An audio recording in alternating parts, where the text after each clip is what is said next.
जिंदाबाद जिंदाबाद मजदूर एकता जिंदाबाद का बटन दबाना है तो महंगाई पर चोट करो आरडब्ल्यूपीआई को वोट करो महंगाई पर चोट करो आरडब्ल्यूपीआई को वोट आरडब्ल्यूपीआई की लड़ाई मुक्त पढ़ाई मुक्त दवाई आरडब्ल्यूपीआई की लड़ाई मुक्त पढ़ाई मुक्त दवाई आरडब्ल्यूपीआई ने ठाना है मजदूर राज लाना है आरडब्ल्यूपीआई ने ठाना है मजदूर राज लाना है ठेका प्रथा पर चोट करो आरडब्ल्यूपीआई को वोट करो। साथियों, आपके बीच भारत की क्रांतिकारी मजदूर पार्टी का ये सत्ता आया है जो इस बार लोकसभा चुनाव में उत्तर पूर्वी दिल्ली से हमारे प्रत्याशी योगेश खड़े हो गए।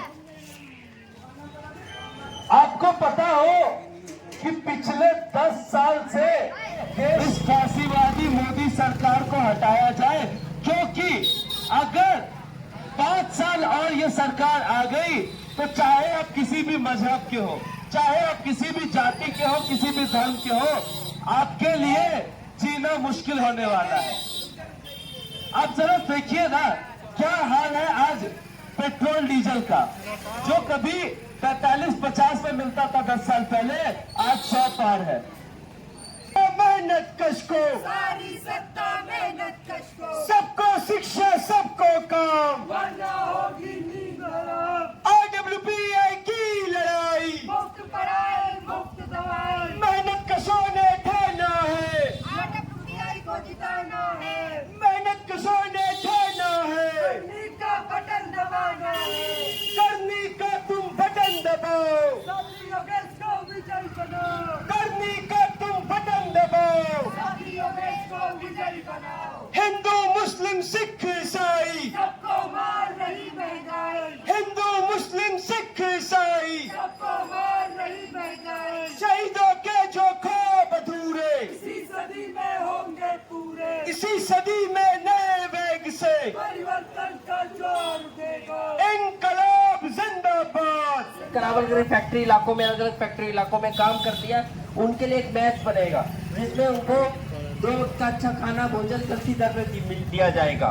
इसके साथ ही यहाँ पर हम लोग इस पूरे इलाके के अंदर इस तरह से छोटी छोटी और डिस्पेंसरी होगी इलाके मोहल्ले में कि जो लोगों को मिल सके। और एक हम सांसद अपने कार्यालय पे एक जन शिकायत केंद्र बनाएगा। ये जन शिकायत केंद्र होगा पूरे इलाके मोहल्ले में, किसी का भी फैक्ट्री में पैसा मारा जाता है, कोई दिक्कत होती है, परेशानी होती है, उसको लेकर वहाँ जन शिकायत केंद्र में कोई दिक्कत होती है वो आके वहाँ बताएगा।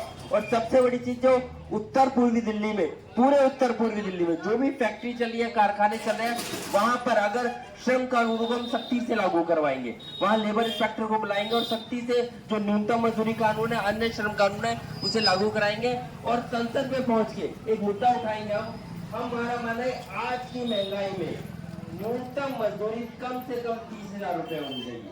आज जितनी महंगाई है उस महंगाई में सभी मजदूर, एक व्यक्ति को महीने में 30,000 रुपए न्यूनतम मजदूरी मिलनी चाहिए। और अगर रोज तो मैं योगेश उत्तर पूर्वी दिल्ली से सांसद पद का प्रत्याशी हूँ। दोस्तों, आज जो देश के हालात है, जिस तरीके से देश के अंदर लोग महंगाई से त्रस्त है, बेरोजगारी से त्रस्त है, जिस तरीके से शिक्षा, अच्छी शिक्षा, स्वास्थ्य उनसे दूर होते जा रहे हैं, उसमें तो साथी ने बात रखी। हम ये बात कर रहे हैं कि अगर सांसद पद पर मैं जीत कर आता हूँ तो सांसद का जो फंड होता है, उस फंड के पाई का हिसाब लोगों को दिया जाएगा। इस तरह का नियम बनाया जाएगा। और जो भी उसके अंदर जन कमेटियां छोटी छोटी इलाके मोहल्ले में बनेगी, जिसमें तय किया जाएगा कि उसका हम लोग यहाँ पर या हमारे इस इलाके में हॉस्पिटल की जरूरत है, यहाँ पर हम इस तरह का एक किचन, सामूहिक किचन खिलवाएंगे। लेकिन हम कह रहे हैं अगर नहीं जीत के अभी आते तो हम सांसद को घेरेंगे जिन मुद्दों पर वो चुनाव लड़ रहे हैं। बहुत अच्छा आपने ये बताया कि अगर हम सांसद हुए तो इस क्षेत्र का काम पुनः बहुत मजबूती से करके इस काम को समाप्त करेंगे, इस क्षेत्र में काम करेंगे। अगर हम नहीं भी हुए तो जनता से हमें कोई विरोध नहीं है। जनता का काम दूसरे जो सांसद होंगे उनसे करवाएंगे। वो जहाँ जहाँ कहाँ भी काम हो, हम हिंदू मुस्लिम सिख ईसाई की बात नहीं करते हैं। कौमों को कबीलों में मत बांटिए, कौमों को कबीलों में मत बांटिए, इस सफर को मीलों में मत बांटिए। एक नदी की तरह है हमारा वतन, इसे तालों और झीलों में मत बांटिए। ये व्यक्ति न जाति और धर्म की बात करके न करके विकास की बात करते हैं कि अगर मैं विकास अगर हमको नहीं चुना गया, अगर चुना गया तो मैं विकास खूब करूंगा, अगर नहीं भी चुना गया फिर भी होने वाले सांसद से इस क्षेत्र में विकास करवा कर मानूंगा। ये हमारा दृढ़ संकल्प है। ऐसा नेता आज लोकतंत्र में बहुत कम मिलते हैं, जैसा कि यहाँ पर योगेश जी मिलते हैं। ऐसा जो को मिलता है इस क्षेत्र के लिए प्राणवायु है। और मैं पूछना चाहता हूँ इनसे कि आप जनता से क्या चाहते हैं, जनता से क्या अपील करना चाहते हैं?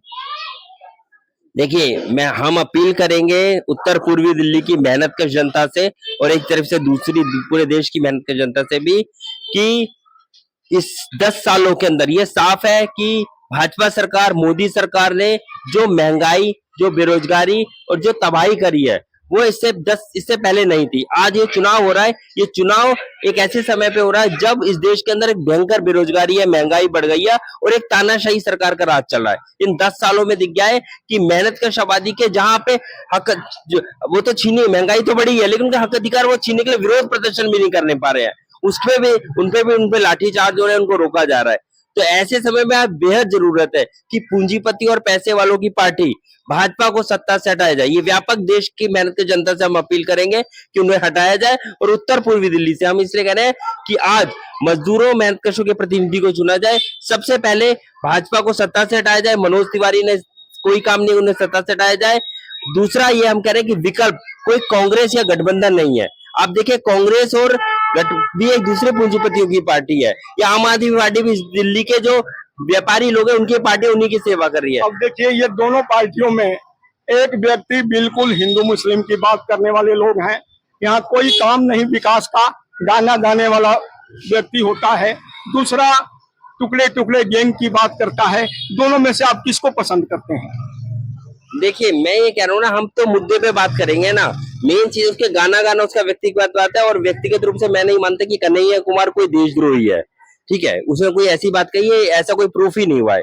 मेन चीज है, असली सवाल उनकी राजनीति क्या है। उनकी राजनीति है कि मनोज तिवारी यहाँ पर कोई काम नहीं किया लेकिन बस वो मोदी के नाम पे वोट मांग रहे हैं। और जो कि देश के अंदर गहराई में मोदी ने भी कोई देश के अंदर विकास लोगों के लिए नहीं किया।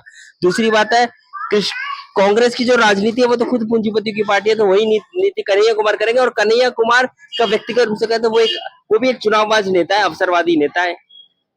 उत्तर पूर्वी दिल्ली में योगेश जी ने अपने जो करनी चुनाव चिन्ह के साथ आपके बीच में अपील किया।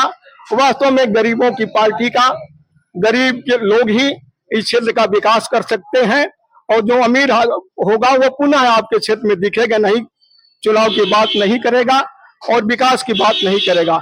सफलता के 26 साल, हर्ष येटी, हॉस्पिटल गाजियाबाद।